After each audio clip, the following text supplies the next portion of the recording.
Hey everybody, welcome to the talk PostgreSQL at Scale, the things nobody mentions in architecture diagrams. I'm Charly Batista, and today's story will show how scale problems actually arrive. They do not arrive as a clean architecture review where everyone calmly evaluates the trade-offs. They don't come as a big mistake either. They usually arrive as one good decision after another good decision, and this is what it makes it fun. Starting our story, the diagram on the left is the one you draw when you're selling the project to the management. It's clean, simple, everything makes perfect sense. The diagrams on the right is what actually running when your phone rings at 3 in the morning. The difference between them has a name, ordination. That's the hidden tax on every distributed system, and that's what this talk is actually about. This is the shape of the story. We're going to watch one system grow. At each step, the team makes a good engineering decision. Replicas are good, tools are good, failover just working fine, retries are just okay. But every good idea creates a new boundary, and every boundary creates a coordination problem. The tension is that the system is not failing because people are careless. It's failing because each success makes the next problem harder. We begin with the system everyone understands. One primary, a couple of replicas, one application.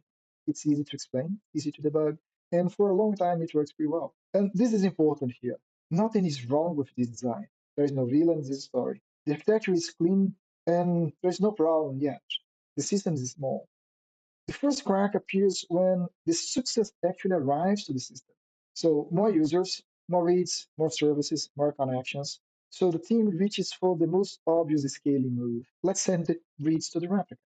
Read-write splitting feels like the cleanest win in this situation. The primary is overloaded by reads. So we classify statements like select goes to the replica, inserts and updates go to the primary. Everything should work fine. And this part is actually straightforward. You can build a prototype in a weekend, probably. But this is the first part of the story. The code path is easy, but the coordination problem is hiding behind it. Let's say a user submits a form. Your app writes the data to the primary. Then immediately it needs to read that information and redirects that to a page that shows the information back to the user. The proxy routes that to a read replica. Remember, we now have read and write split. But the problem is the replica has not applied the wall update yet. It might be just 20, 50 milliseconds behind, but like those 50 milliseconds is just enough for the problem. The user may see is unstable data, or it may doesn't see anything. The user refresh, maybe the data is there, maybe it's not. And then they just call support and say, the website lost my data. The thing is, you didn't lose the data. The data is there. The timing was just wrong. And this is the first small problem that feels kind of unfair. The database is correct. The application is correct. The data is not lost. The SQL router did exactly what it was told to do.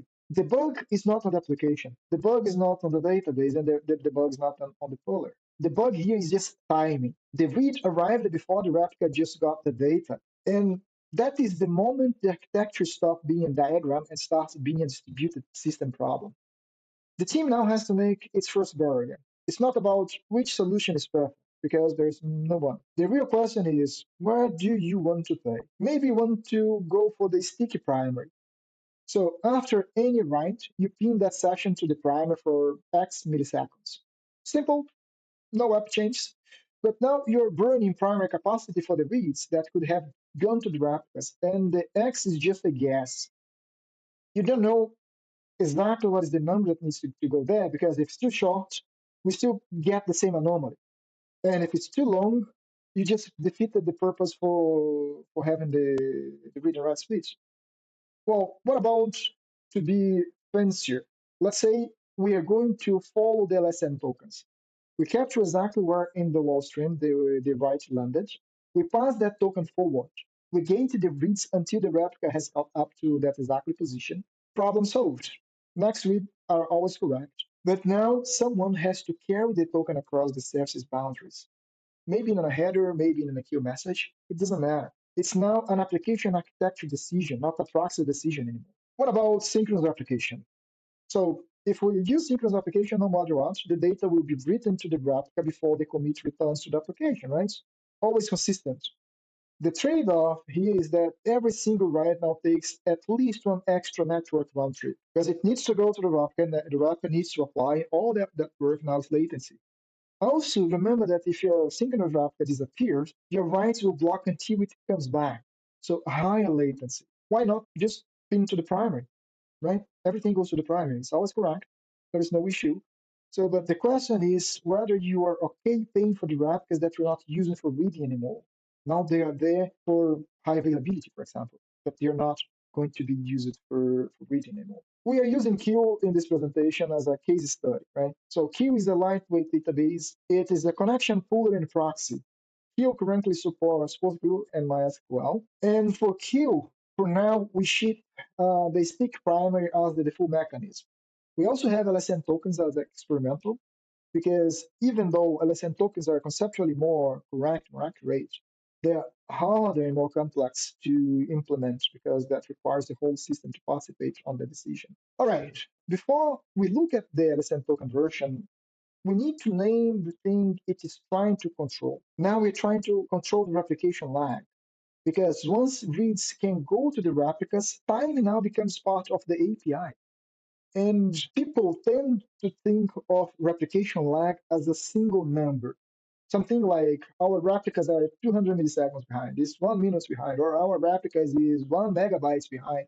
Doesn't matter how you name your replication lag, if in time or in space. But that's like describing the weather as 15 degrees.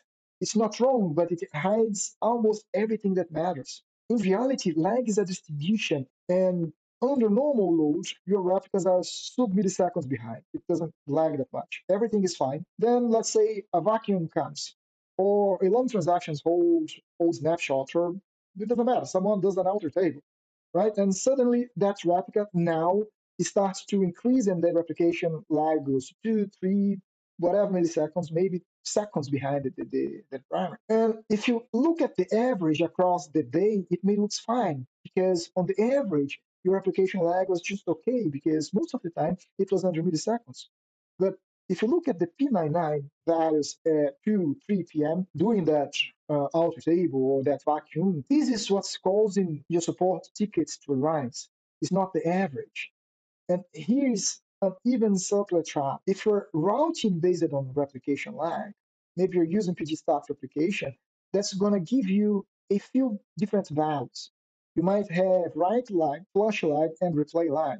They are all different.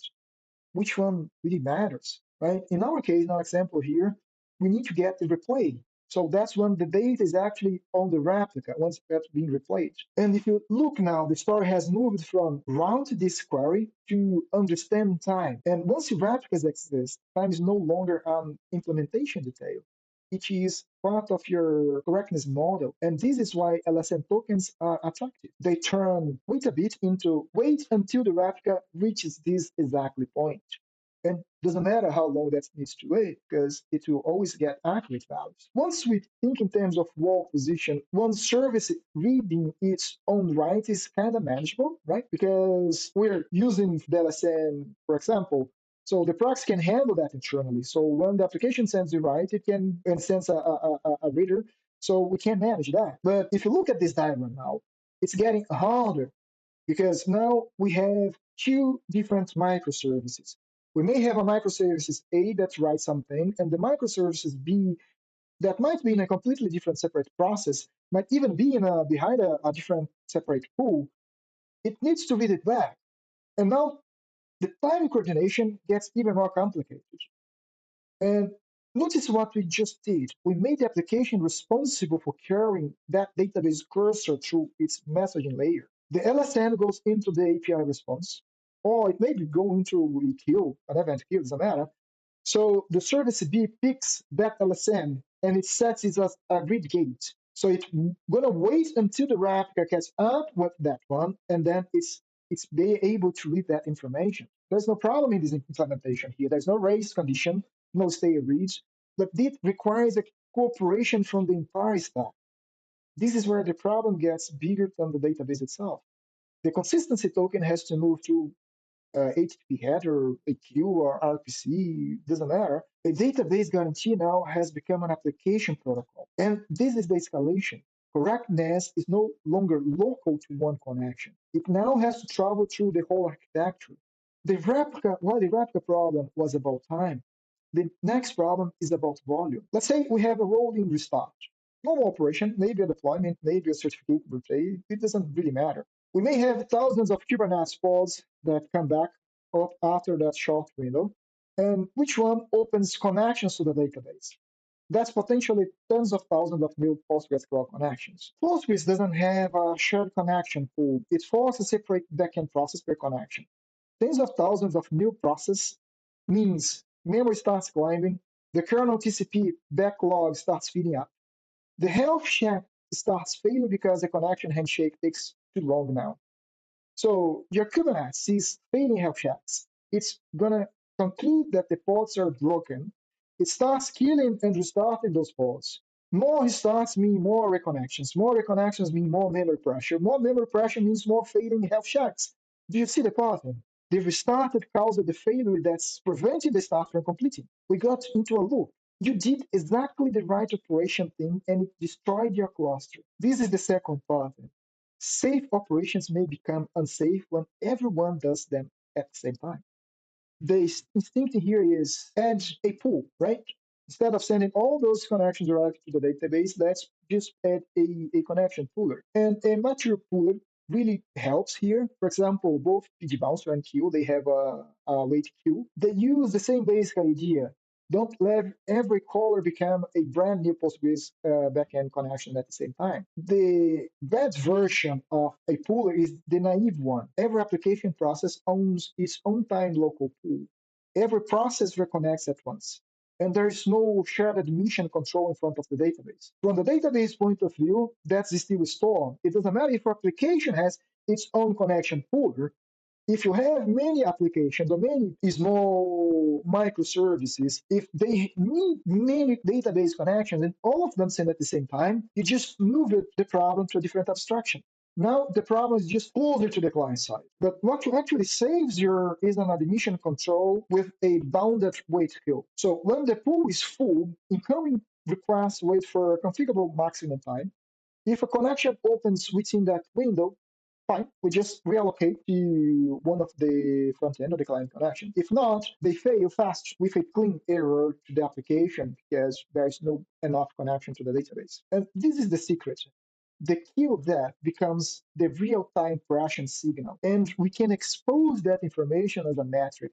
And our autoscaler can act on actual database pressure rather than CPU or memory pressure, which always lag the real problem.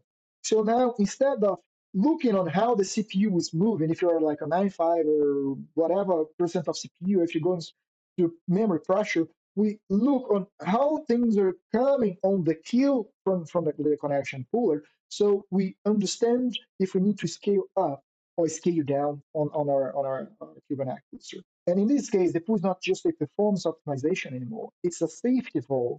It decides who gets into the database and who waits outside, and also helps the decision on how we can scale to the database. So the pressure problem is solved for now. So the story moves down another layer. The assumption behind transaction mode pooling is that the connection is fungible. But what actually that means?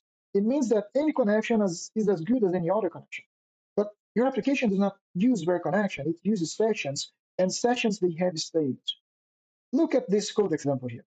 Before the application ever runs its first real select, its real query, the framework has to set the search path, the time zone, the statement timeout, the application name, a lot of things. It may have its prepared statements, maybe set some parameters, or 12 or 15 configuration calls just to set up the environment that the first query actually needs. Now the transaction ends and the pool takes the connection back. The next request gets handed the same connection that has none of the context it needs.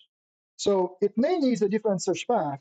It may not need prepared statements, or it has a different time zone. The problem here is when the query runs, it just runs against the wrong schema or with the wrong time zone. And you don't find out that problem until a customer reports something weird on your system weeks later. And this is another escalation. We solved the connection pressure by moving sessions between backends, but the session held meaning And we dropped all that meaning on the floor because we are not tracking the transactions. And now we know the problem. So instead of pretending the connection is stateless, we now need to track the state explicitly. Every logical session has its own fingerprint and it carries its own configuration. So when a transaction returns the connection to the pool, we save that state in the pool, and when a new request from the client comes to the pool, and we need to borrow that old connection, we now need to compare what this new session needs and what we have from the old session. And we can get the delta, the difference between what we need and what we have, and just apply the delta. We don't need to apply everything again. So let's say the search path is the same. We just skip it. If we need the new time zone, okay, we just apply the new time zone. So everything is fine. So always good. We still have a little cost, which is a one round trip to a code backend for the first time, but that's okay. And after that, we can always have incremental diffs, which are cheaper than applying everything. And the good thing is the application never knows anything about that has happened. It's completely transparent from the application side.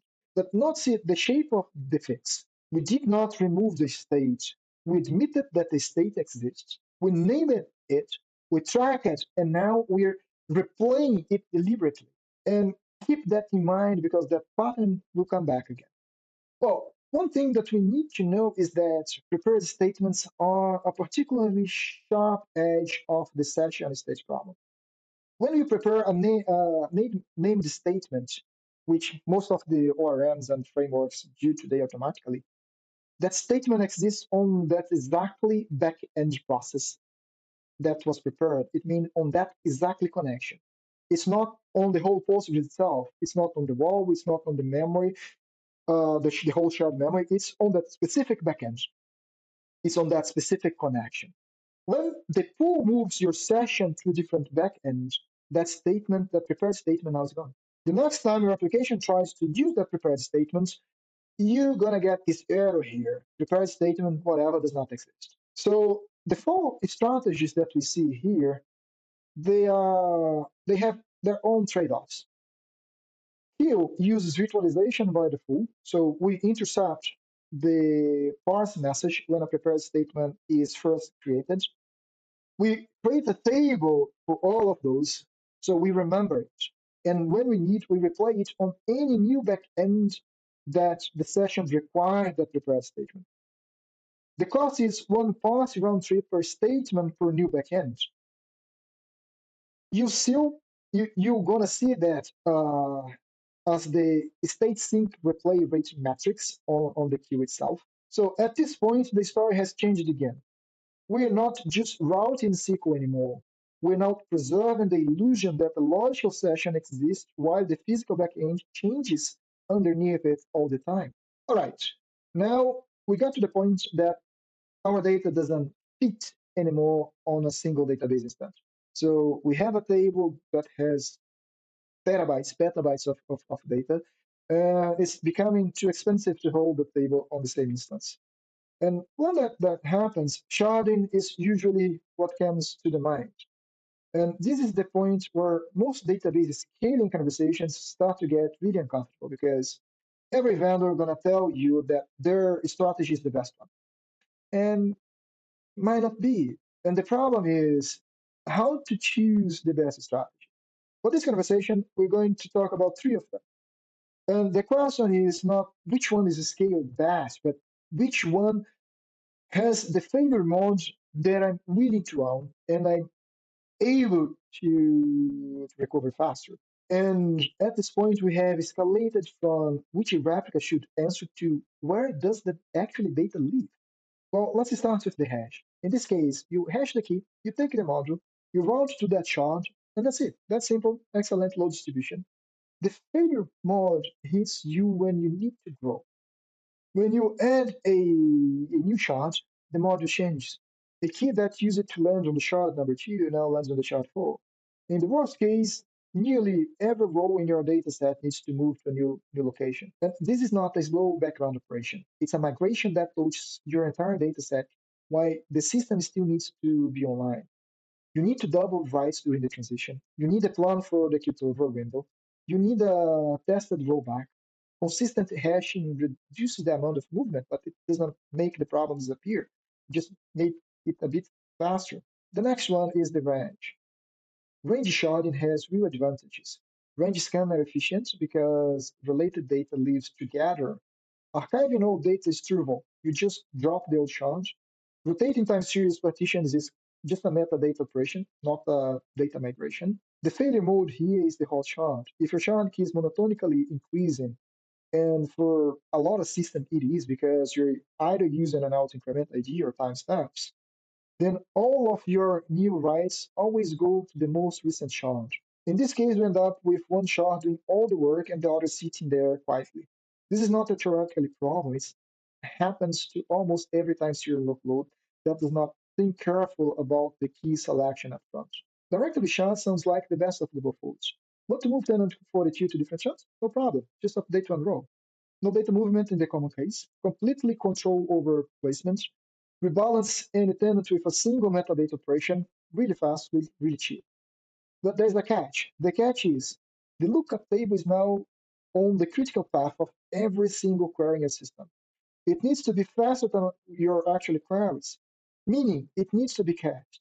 The cache needs to be invalidated correctly when you move the tenant. The service needs to be replicated. It needs to be highly available, and it can never ever have a downtime. And in this case, you didn't move complexity from the system. You moved it from how do I route this query into the how do I operate this new critical service that I now depend for everything. And that's the lesson worth repeating. It's highly complex. Okay, now that we have shards, and once we have them, every query needs to land in one of those three buckets that we have here. It's either a single, which is the happy path. The shard keys is present. We know exactly where to go, fast, cheap, and correct. Maybe we need to do a scatter select, means we have to fan out to every shard, collect all the results, merge them. This gets more expensive as you add shards. That's the point where adding a shard actually makes some queries slower, not faster. Can you notice the irony here? Or maybe it's unsupported operation, which means the query cannot be correctly answered with a simple scatter merge. These either need to be rewritten or they become an application level problem. Your goal as an engineer is to design your data model so that the access patterns you care about live entirely in the first bucket. Scatter queries are an architectural smell. They're telling you that your sharding key and your access pattern, they don't match. And this is a problem. And this is the third story pattern. When data moves apart, the queries now need enough context to find it again. So, but the thing is, even when scattered queries are acceptable, getting the right answer is surprisingly hard. Let's say the limit is the sneaky one here. The top five the shards merged together is not necessarily the global top five. In this case, you need to overshoot on the each shard and merge them globally. Then you cut the top five. If you have a count distinct here, it cannot be decomposed anymore. The same user might appear on multiple shards, and you could count them twice. You need a full fetch, and now you also need the duplication or an approximation to make things correctly. Offset gets worse as it grows. Let's say you need to apply offset on the 10,000 rows across 10 shards. It means that you need to fetch 10,000 plus rows for each shard and sort them globally before you can skip and apply the offset properly. And if you need an average, you never average from each shard. Now we need to carry the sum and the counts through the whole aggregation and divide them at the end. The punchline is a proxy that hides sharding from your application needs to understand SQL well enough to transform these queries correctly. Because if it doesn't, it's not hiding sharding, it's hiding bugs. All right, we now got to the point that we passed the shards and we now have routing. And route, once the routing exists, it does not only affect performance, it affects isolation as well. None of these are theoretical. All four have appeared in production incidents I've personally worked on. And the noisy neighbor does not just slow down their own experience. It consumes full connections and saturates the back end, affecting every other tenant on the same cluster. The search path leak is the most dangerous one here. If the pool returns a backend with the wrong schema path to different tenants, the tenant is now running queries against someone else's data. And in a schema isolation multi-tenant model, this is just data breach. And it's really, really dangerous. One cache solution is also subtle. A tenant with dramatically scaled data shapes query plans that degrade everyone else's performance. And the row-level security trap is easy to get wrong. For example, the set local only holds for the current transaction. If the pool recycles a connection while the transaction is still open, the role resets, and your row-level security now checks run under the wrong identity. And this is where the story starts to feel more and more dangerous. The same routing and pooling machinery that saves the system can now leak data between tenants. Now we leave the world of scale and we enter the world of failure. Most people think of failover as a single event. The primary fails and something takes over, right? So that mental model actually causes bug. Failover is at least two events. Event one, the primary is unreachable. And event two, which may happen seconds or minutes later, a new primer has been elected and is ready for write. Between those two events, there's a window where no primer is supposedly not accepting writes. But in a split brain scenario, the old primer might still be running, but isolated, and you might not get the clean second event at all. Both sides might claim to be the primary simultaneously. Tools like Patroni and Cloud Native PG, they handle this gap, but they don't make the gap zero. Your connection layer still needs to distinguish the primary is gone and keep trying to reconnect from new prime exist, reconnect here. Because right that land in the gap need to be tracked as well. Tools like Patroni and Cloud Native PG, they handle this gap, but they don't make the gap disappear. Your connection layer still needs to be smart enough to understand when the primary is gone and to wait until the new primary comes back. And this is the point where certainty starts disappearing from the system. This is a problem that usually keeps me up at night. So let's say you send a commit, the network drops, the backend process crashes, the TCP connection results. The commit may or may not have completed a microsecond before the failure. It may or may not have started yet. And the thing is, there is no way to know from the client side what actually happened. If you retry, you might double charge the credit card or place the order twice. But if you don't retry, you might have just lost a payment. What to do here? The key approach is get the current transaction ID and the commit and send them together in a single round trip, then save the transaction ID. On the next connection after the failure, we query the transaction ID, and the Postgres will tell you one of the four. It's either committed, aborted, in progress, or now. The no here is the one that the hardest case. It means the transaction is old enough that Postgres has vacuumed away its status. At that point, the only correct answer is application level idempotency. There is no database trick that saves you from that. This is the app version of the first read after write bug. At the beginning, the user could not see their own rights yet. Here, we do not even know whether the right exists or not. Well, the last escalation is the retry behavior. This is where a small failure can become a large one if every layer tries to recover independently. So the question is, how do you retry safely? And the first thing is understand what is actually safe to retry. A connection failure, a poor reads, if you write using a unique and idempotent heap, they are usually safe to retry. So another thing here is the exponential backoff with jitter. So to avoid to have a storm, always have a jitter when you're trying to retry. So you can spread the number of connections across the time. You don't retry them all at the same time. Also, always add a budget at the application level, not in the driver level. So if every layer retries independently, the multiply is brutal. For example, let's say we have three retries at the driver plus three at the pool plus three at the application level. So that's 27 attempts for what the user gonna see just as one request. And for the whole system, that's brutal. Fourth, have circuit breakers. When a shard wrapper is consistently failing, it stops sending it traffic. Don't keep hammering something that's already down. The store is now at full scale. Correctness, load, state, routing, failover, and retries, they are all interacting. All right, here I want to push back on something you hear a lot when people talk about proxy architecture. They're usually going to tell you it's stateless, so you can restart it whenever you want. But think about what we've covered in the last half an hour. A useful proxy tracks prepared statements, session state. It tracks LSN tokens for read-write. It may have committed out sessions waiting to be resolved. It caches shard routing decision. It has in-flight transactions. It has state. The only proxy that is genuinely stateless is the one that does none of those things, which means it's doing none of the things that make a proxy valuable in a distributed database environment. And when someone says their proxy is stateless, they usually mean it does not write to the disk. The state is still there. It's in memory, it's in connections, in the semantics of the flying requests. The starting a proxy that has open transaction and prepared statements, it's proportionally equivalent to crashing a database backend connection. It's a failover in a costume.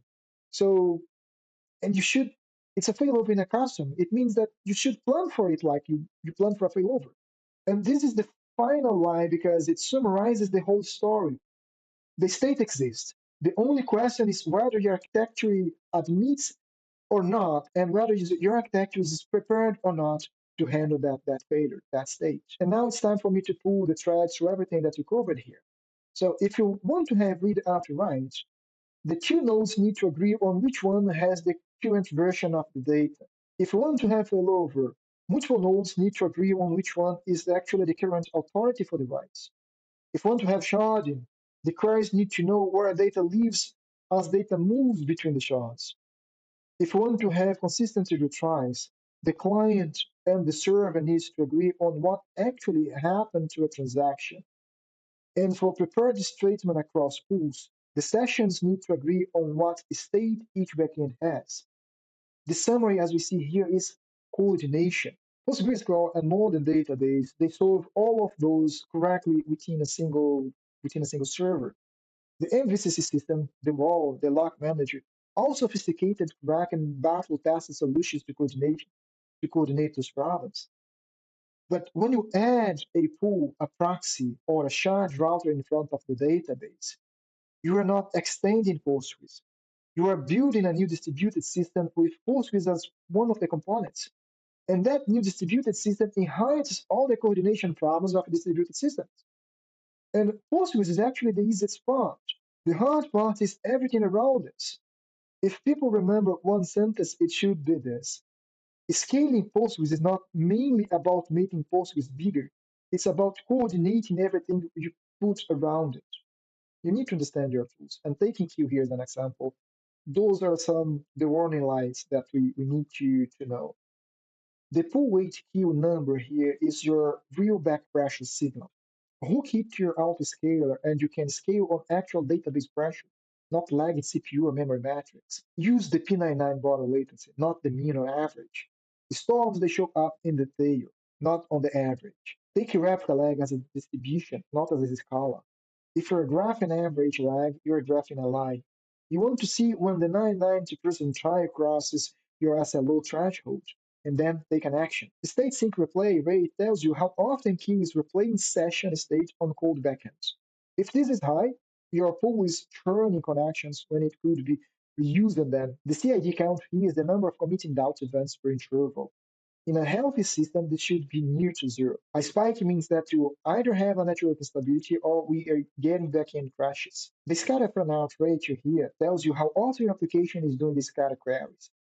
A rising in the number is actually architectural signal problem, not a performance signal problem. And the retry budget consumption here going to show you how close you are to the retry amplification.